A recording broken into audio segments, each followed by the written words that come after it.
شروع کرتا ہوں اللہ کے نام سے جو نہایت مہربان اور رحم کرنے والا ہے۔ چینل اردو ان لائن میں آپ کو خوش آمدید کہتا ہوں۔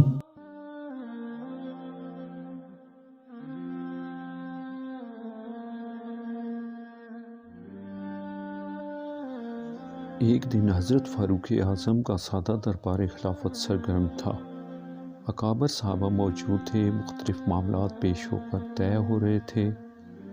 اچانک ایک خوشرو نوجوان کو دو نوجوان پکڑے ہوئے لائے اور فریاد کی، یا امیر المومنین، اس ظالم سے ہمارا حق دلوائیے، اس لیے کہ اس نے ہمارے بوڑھے باپ کو مار ڈالا۔ حضرت عمر رضی اللہ تعالیٰ عنہ نے اس نوجوان کی طرف دیکھ کر فرمایا، دونوں کا دعویٰ تو آپ نے سن لیا، اب بتا تمہارا کیا جواب ہے؟ اس نے نہایت ہی فصاحت و بلاغت سے پورا واقعہ بیان کیا، جس کا خلاصہ یہ تھا، ہاں مجھ سے یہ جرم ضرور ہوا ہے، اور میں نے طیش میں آ کر ایک پتھر کھینچ مارا جس کی ضرب سے وہ ضعیف مر گیا۔ حضرت عمر نے فرمایا، چونکہ تم نے اعتراف کیا ہے لہٰذا اب قصاص کا عمل لازمی ہو گیا اور اس کے عوض تجھے اپنی جان دینی ہوگی۔ نوجوان نے سر جھکا کر عرض کیا، مجھے امام کے حکم اور شریعت کا فتویٰ ماننے میں کوئی عذر نہیں، لیکن میری ایک درخواست ہے۔ ارشاد ہوا، وہ کیا؟ عرض کیا، میرا ایک چھوٹا نابالغ بھائی ہے جس کے لیے والد مرحوم نے کچھ سونا میرے سپرد کیا تھا کہ وہ بالغ ہو تو اس کے سپرد کروں۔ میں نے سونے کو ایک جگہ زمین میں دفن کر دیا اور اس کا حال سوائے میرے کسی کو معلوم نہیں ہے۔ اگر وہ سونا اس کو نہ پہنچا تو قیامت کے دن میں ذمہ دار ہوں گا، اس لیے اتنا چاہتا ہوں کہ 3 دن کے لیے ضمانت پر چھوڑ دیا جاؤں۔ جناب عمر نے اس بارے میں سر جھکا کر ذرا غور فرمایا، پھر سر اٹھا کر ارشاد کیا، اچھا کون ضمانت کرتا ہے 3 دن کے بعد تکمیل قصاص کے لیے چلا آئے گا؟ فاروق اعظم نے اس ارشاد پر اس نوجوان نے چاروں طرف دیکھا اور حاضرین کے چہروں پر ایک نظر ڈالی کہ ابو ذر غفاری کی طرف اشارہ کر کے عرض کیا، یہ میری ضمانت دیں گے۔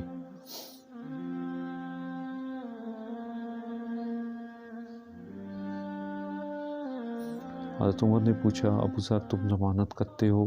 انہوں نے فرمایا، بے شک میں ضمانت کرتا ہوں کہ یہ نوجوان 3 دن بعد حاضر ہو جائے گا۔ یہ ایسے جلیل القدر صحابی کی ضمانت تھی کہ حضرت عمر بھی راضی ہو گئے۔ ان دونوں مدعی نوجوانوں نے اپنی رضامندی ظاہر کی اور وہ شخص چھوڑ دیا گیا۔ اب تیسرا دن تھا۔ حضرت عمر کا دربار بدستور قائم ہوا۔ تمام جلیل القدر صحابہ جمع ہوئے۔ وہ دونوں نوعمر مدعی بھی آئے۔ حضرت ابو ذر بھی تشریف لائے اور وقت مقررہ پر مجرم کا انتظار ہونے لگا۔ اب وقت گزرتا جاتا تھا اور مجرم کا پتہ نہیں۔ صحابہ میں ابو ذر کی نسبت تشویش پیدا ہو گئی۔ دونوں نوجوانوں نے بڑھ کر کہا، اے ابو ذر، ہمارا مجرم کہاں ہے؟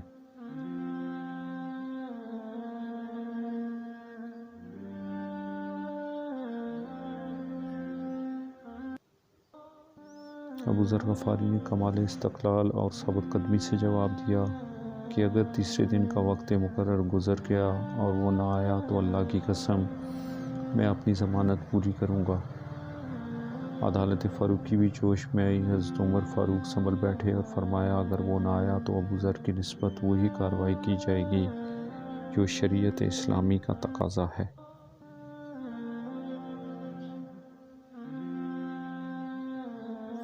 یہ سنتے ہی صحابہ میں تشویش پیدا ہو گئی۔ بعض آبدیدہ اور بعض کی آنکھوں سے بے اختیار آنسو جاری ہو گئے۔ لوگوں نے مدعیوں سے کہنا شروع کیا کہ تم خون بہا قبول کر لو۔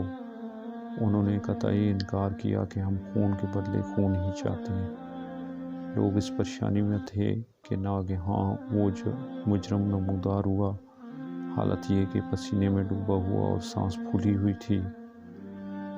وہ آتے ہی حضرت عمر فاروق کے سامنے آیا، خندہ جنی سے سلام کیا اور عرض کیا، میں اس بچے کو اس کے ماموں کے سپرد کر آیا ہوں اور اس کی جائیداد انہیں بتا دی۔ اب آپ اللہ تعالیٰ اور رسول اللہ صلی اللہ علیہ وسلم کا حکم بجا لائیں حضرت ابو ذر نے فرمایا، اے امیر المومنین، اللہ کی قسم میں جانتا بھی نہ تھا کہ یہ کون ہے اور کہاں کا رہنے والا ہے۔ نہ اس روز سے پہلے کبھی اس کی صورت دیکھی، مگر سب کو چھوڑ کر مجھے اس نے اپنا ضامن بنایا تو مجھے انکار مروت کے خلاف معلوم ہوا، اور اس کے بشرے نے یقین دلایا کہ یہ شخص عہد میں سچا ہوگا، اس لیے ضمانت کر لی۔ اس کے آ پہنچنے سے حاضرین میں ایسی غیر معمولی جوش پیدا ہو گیا تھا کہ دونوں مدعی نوجوانوں نے خوشی میں آ کر عرض کیا، اے امیر، ہم نے اپنے باپ کا خون معاف کر دیا۔ سب نے ایک نعرہ مسرت بلند کیا اور حضرت عمر فاروق کا چہرہ مسرت سے چمکنے لگا اور فرمایا، مدعی نوجوانوں، تمہارے باپ کا خون بہا میں بیت المال سے ادا کروں گا اور تم اپنی اس نیک نفسی کے ساتھ فائدہ بھی اٹھاؤ گے۔